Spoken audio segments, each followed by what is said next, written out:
With the NHL regular season itching itself closer and closer towards our grasps, I wanted to take a look at Alexander Edler, because seeing as he's literally the best Vancouver Canucks defender ever if you go by points, things are in a really interesting spot going into next season, seeing as Edler, with his 6 goals and 28 assists in the most recent completed Canucks season, just posted up his best set of numbers since 2012, wherein he had 49 points, which was his career high. Edler, who was 26 at the time of posting those numbers, he was seen as a guy who was just going to get better. The Canucks just came off of that Stanley Cup Finals loss and were looking to do well in the playoffs in 2012, but they ran into a hot LA Kings team and they lost. It was really bad. And Edler, going into the next few seasons, didn't post nearly enough numbers as people were expecting. First off, because the lockout kind of did things to the season, and injury problems slowed down Edler quite a bit. But now, with 70 games played and posting up 34 points in those games, Alexander Edler is, quote-unquote, back on top. But is he really now? And I think it's fair to say that Edler is among the best Canuck defensemen of all time. I don't want to say best players who have ever played for the Canucks on defense, because that's not really accurate. Because in terms of skill, we had a few guys over the past few years, honestly, who could really take the spot as the most skilled, talented defenseman to play.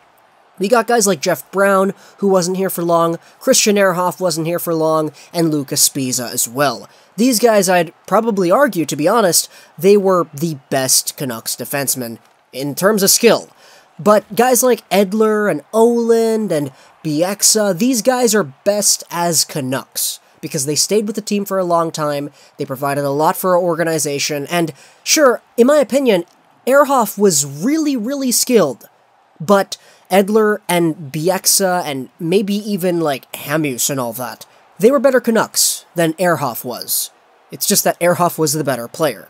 You're kind of getting the point that I'm trying to present here, right? Edler was one of, if not the best Canucks defenders ever, but I think it's fair to argue that he was not the most skilled. So, with that being said, however, he is 23 games played away from becoming the all-time Vancouver Canucks defender games played person, and he already took that points title for D-Man from Matthias Oland late last season, too. So Edler, by definition, he's probably the most important Canucks defender ever. I know anybody who's looking at the history books, anybody who's grown up with the team, knows that, yeah, well, there were other guys, right? Other guys have made more of an impact than Alexander Edler, and that's kind of true too. It's just that Edler has been here for a really long time, and he was playing with a bunch of really good defenders as well, which really cemented him as one of the more influential figures in Canucks history. So now as a 32-year-old going into 2018-19, is he back on top? Is he due for another 30-plus point season? Or was this just a fluke? Was this just a product of him cashing out the last moments of sedinery that were left in his repertoire? Because we all saw that Edler never passed it to Besser on the power play. There's no way that Besser's points and goals were the reason that Edler propelled himself over 31 points for the first time in 6 years. Definitely not. But that was sarcasm, by the way. I'm not trying to diss Edler here for not passing to Besser. That was a problem that did happen, but it did get solved a little bit later into the season. But I think Edler is in a position where it's really all up to him now.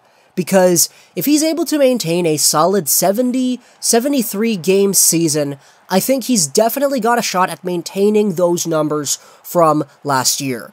If he's playing on the #1 power play alongside of Besser, Pettersson, Horvat, and somebody else, let's say Goldolben, Gagne, Leipzig, or Eriksson, he's definitely got a shot. Because the process is going to be changed up now. Now that the Sedins are gone, things are going to be way different, and the way we experience the power play is going to shift dramatically.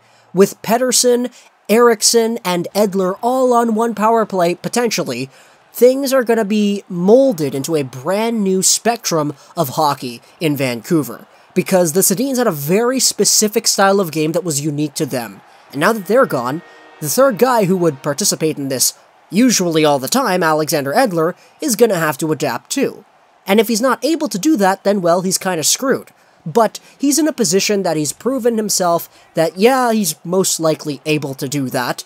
Most likely because we know that Edler has his own biases. He passed it to Henrik in his corner way too many times instead of feeding it over to Besser. That's just decision-making there. And now that the Sedins are gone, there is more of an incentive for Edler to give the plays over to the younger guys and have them drive the offense. And with that being said, I think Edler's next season is going to be an important one because we got all the younger guys coming in, kicking and screaming and pushing each other out of the way, trying to fight for roster spots, and the vets on the team are really going to be important, especially Alexander Edler, that anchor on the blue line, that guy who hasn't really been considered to be one of the quote-unquote best Vancouver Canucks defenders ever, but who has the numbers to prove it. And overall, it's all up to him now. Is he going to accept the changes within the organization, on the ice, and with the play style that the Vancouver Canucks have, and adapt? Or is he just going to go back down to 20 points a season? Who knows? Because Alexander Edler's already number 1 in Canucks defenseman history. Can he build upon that even more? Hope you guys enjoyed this Swedish Plus and Extra Gaming, and bye.